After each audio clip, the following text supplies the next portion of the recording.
Dikisahkan, pada waktu itu, di balik gemerlap bintang-bintang malam, 5 pendaki memulai perjalanan mereka ke Gunung Lawu dengan semangat yang membara.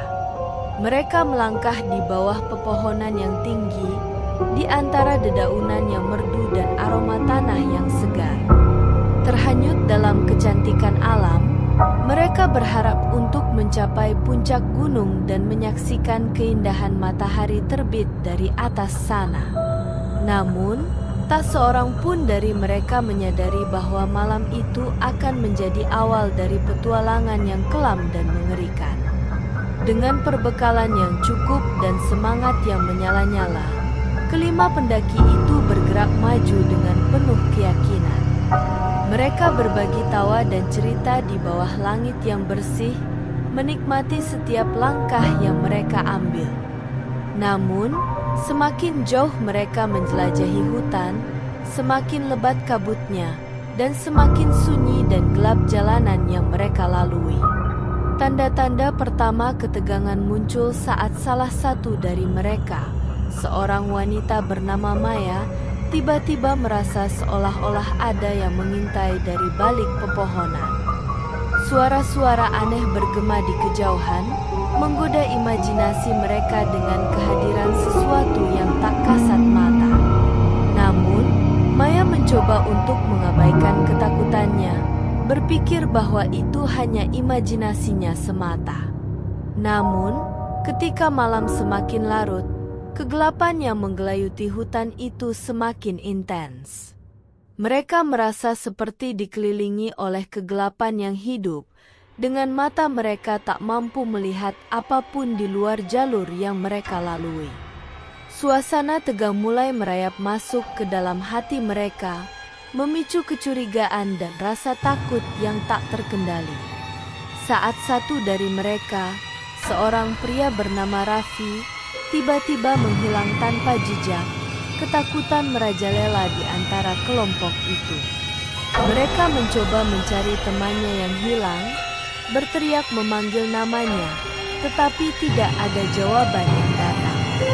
Rasa takut semakin memuncak, dan ketiga pendaki tersisa merasa seperti terjebak dalam hutan pinus dan medan pendakian yang tak berujung.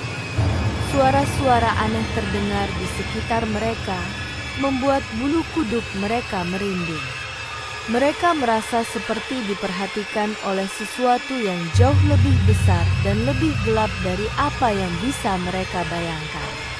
Setiap langkah mereka terasa seperti melangkah di atas tanah yang penuh dengan rahasia gelap, dan setiap nafas mereka terasa seperti tercekik oleh ketakutan yang tak terlihat.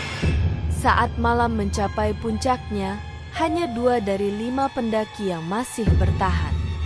Mereka berjuang melawan kegelapan yang menyelimuti mereka, mencoba mencari jalan keluar dari teror yang menghantui mereka. Namun, setiap jalan yang mereka tempuh hanya membawa mereka lebih dalam ke dalam kegelapan yang gelap dan misterius. Mereka merasa seperti terperangkap dalam mimpi buruk yang tak berujung. Dengan setiap langkah mereka semakin menyatu dengan kegelapan yang tak terkendali. Suara-suara aneh bergema di sekitar mereka, membuat mereka semakin terjebak dalam ketakutan yang mencekam. Namun, mereka tidak menyerah, bertekad untuk bertahan hidup dan menemukan jalan keluar dari neraka yang mereka hadapi. Saat matahari akhirnya muncul di ufuk timur, 2 pendaki yang selamat itu tiba di desa terdekat. Tubuh mereka lelah dan pikiran mereka terluka oleh kehilangan teman-teman mereka. Mereka menceritakan kisah mengerikan mereka kepada penduduk desa, memperingatkan mereka akan bahaya yang mengintai di Gunung Lawu. Namun, meskipun mereka telah kembali ke rumah dengan selamat, misteri tentang nasib teman-teman mereka yang hilang tetap menghantui pikiran mereka, meninggalkan pertanyaan yang tak terjawab tentang apa yang sebenarnya terjadi di dalam kegelapan gunung yang misterius itu.